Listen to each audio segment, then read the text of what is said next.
Hi, it's only me. So, I've been looking for a way to adequately describe what I really think about flat earthers, and I just can't seem to find the right words. So you can imagine my surprise when Daniel Pratt, of all people, summed it up perfectly in a single 20-second clip. Here, have a look. Flat earthers are all idiots. We're morons that aren't worth listening to. Don't understand the genius of the heliocentric model. Therefore, we come out misrepresenting science, and with our stupidity are infecting the mind of the brilliant heliocentric believers. Well, I'm not sure I would have used the word brilliant, but we aren't the ones claiming that the Earth is flat, even though there's an overwhelming amount of evidence to support what we know to be true, that the Earth is on a oblate spheroid. But even with the tons of evidence we all have at our fingertips, flat earthers like Dan Pratt here still insist on uploading their silly little videos to YouTube,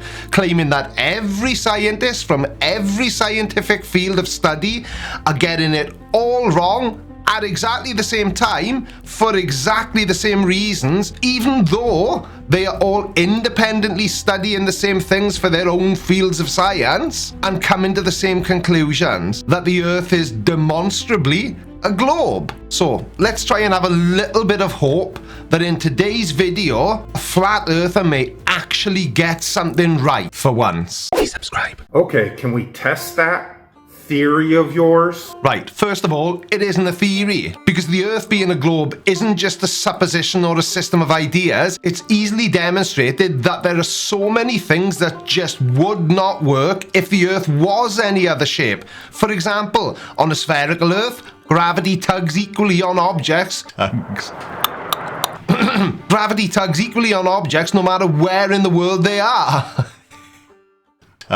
Sorry. For Earth to take the shape of a flat disk in the first place, gravity as we know it must have no effect. If it did, it would soon pull the planet back into a spheroid. Maybe a flat Earth would have no gravity at all, as a solid disk like Earth would not be possible under actual gravity conditions, according to the calculations in the 1850s by mathematician and physicist James Clerk Maxwell, who is clearly a liar, according to flat earthers anyway. You speak as if it's definitive fact, but can we really test that theory of yours? Yes we can, and people have, in hundreds of different ways. Now I've said this so many times it's starting to get old. The problem with flat earthers like Daniel here is that he's viewing the world through flat earth beer goggles, and all they do is let him see what he wants to see. He looks at the horizon and sees a wide open flat surface, which is fine. But what he fails to acknowledge is that he's only looking at a tiny part of the horizon. Now, I don't know if anyone has ever mentioned this to him, but the Earth is huge and we are tiny by comparison. Look, here's a ball. I don't think anyone would argue that fact, would they? But if you go in for a closer look, we can see there's a little red man standing there on what appears to be an almost perfectly flat surface. But it isn't. As we just saw, it's just way, way bigger than our little red friend. So from where he's standing, I'm sure it does look flat. What have you got to say about that, Mr. Pratt? You heliocentric cult members truly hate. And again, that's not an insult, that's what you are. I didn't take it as an insult. I am a cunt. You heliocentric cult members. Cult. Sorry, he said cult. That makes a lot more sense, actually. Sorry, easy mistake to make. Anyway, what makes people who don't think the Earth is flat cult members? Because a cult is a system of religious veneration and devotion directed towards a particular figure or object. That's it, isn't it? Earth is an object, and we worship it. Well, we don't actually, we're just happy to be here and not stupid enough to doubt what science shows us to be true. Are scientists also members of our cult, or are they just the figures we worship? And a little bit of clarity wouldn't go amiss, Dan. And besides, what you lot call a cult, well, we don't call it anything, really. We're just all people trying to figure life out and figure out the things around us that make our lives what it is. Like flat earthers, for example. They make life really fun, because even if you were to combine them all together and create like a flat earth hive mind, they still wouldn't have the mental capacity to understand anything at all based around reality, because everyone else is wrong about everything, except flat earthers, of course. They've got all the answers. It's just a shame that they've never been able to prove anything other than that which we already know, that the Earth is a globe. When you trust the science and continually just defend scientific theories. But Earth being a globe isn't a theory. It's a verifiable fact. Many scientists, including the late Stephen Hawking, were happy to say that a theory never becomes a fact. The truth of a theory is determined by its usefulness in linking the largest number of facts and predicting new ones that haven't yet been observed. The discovery of facts that don't fit the theory will lead to a new search for a new theory. Now, flat Earth is most definitely just a theory, and that's me being generous, because in all honesty, even though flat earthers have suppositions and ideas that they think explains why the Earth is flat, even an idiot like me, with a little bit of reading, can explain why everything they say is a million times from being anything other than a huge misunderstanding of pretty much everything. And even when they're presented with facts like tides, for example, they find it preferable to call it fake or CGI. Possibly because they don't understand how it works, which is fine. I didn't until I read some literature explaining how tides work, but even with me not initially understanding what made tides work, I was never stupid enough to say, well, duh! It's because the Earth is flat. As you refuse to do any physical demonstration or experimentation to prove your theories, you are a religious cult member that just trusts what apparent supposed scientists of yesteryear said. Lol, supposed. There's that word again.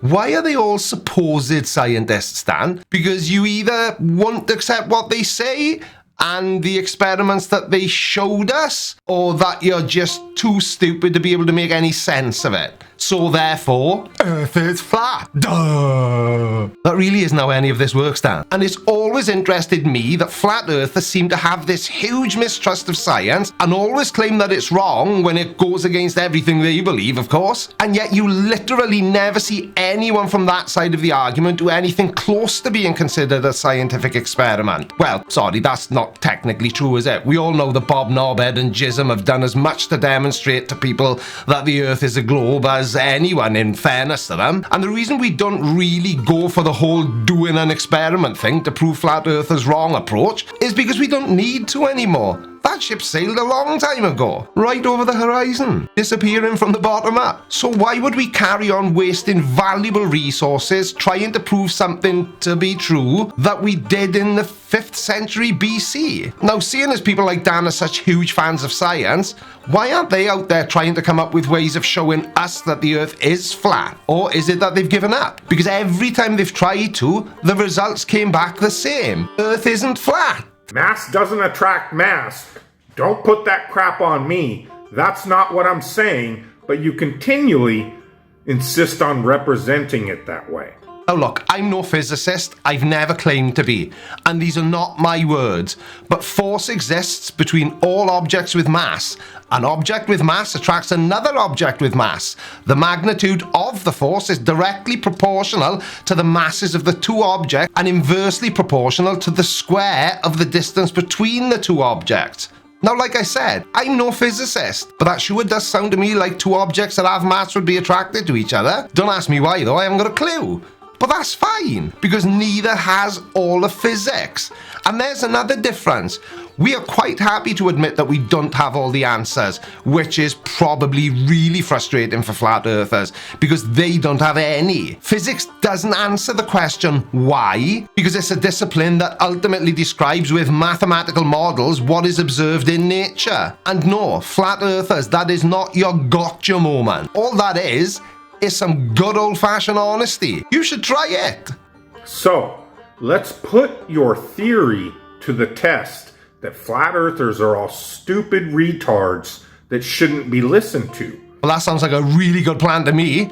And you only actually need one question to establish that, don't you? And that question is, what shape is the Earth? Any answer other than a globe or an oblate spheroid makes you really, really stupid. Now, I hate to bring this up again, but flat Earth as being really stupid isn't a theory either. It's a demonstrable fact. I mean, you've only got to watch one flat earth video to see that. You globe proponent, you fight the flat earth type people love to say, oh, well, come take an IQ test against me. Well, you are clearly biased in your agenda. Really? Biased? Us? That's rich coming from someone that thinks every scientist ever was wrong about something as important as the shape of the Earth. But please, go on, Mr. Pratt. Continue to demonstrate how fitting your last name really is. How about you call any high school in Columbus, Ohio? I'll be glad to show up, take the test, along with all the little heliocentric believing students. Alright, this is very awkward. Now, I would imagine that the parents of those kids wouldn't be overly thrilled at the prospect of having a moron like you in a classroom full of children. And not because I think you would harm them in any way, but the parents would probably be fearful for their kids' mental well-being. What if one of those kids was actually dumb enough to fall into your web of deceit and misrepresentation? That wouldn't exactly be setting them up for a successful academic career, would it? What it would be doing is creating the next generation of crayon munchers. But with all that being said, I really can't see how you failing a high school test would help your argument. We already know how incredibly stupid you are, Dan. We don't need you to take a test to confirm it. I promise you, I will score better than at least 90% of them. You couldn't score in a strip club, Dan. There is no way in the world you could pass that test, and even if you did, what would that possibly have to do with the shape of the Earth? Can't you see how completely ridiculous you and all other flat earthers are? It's pitiful. And quite worrying, given the fact that we all have so much information literally at our fingertips these days. How are you gonna call me an idiot after I do that? Well, that's easy. Like this. Dan, you are an idiot. See? Simple. And shouldn't you have already passed that test anyway? You know, with you being an adult and all. What I can guarantee is you won't do that. People like old George Hanachuk will take the time to call the licensing board to try and get Brian Mullen's career destroyed when he introduces an experiment that will prove the globe is nonsense. You'll take the time to do that, but you won't take the time, guaranteed, to allow a flat earther to show we're not as stupid as you'd like people to think we are. But we don't need to show how stupid flat earthers are. They do a fine job of that themselves.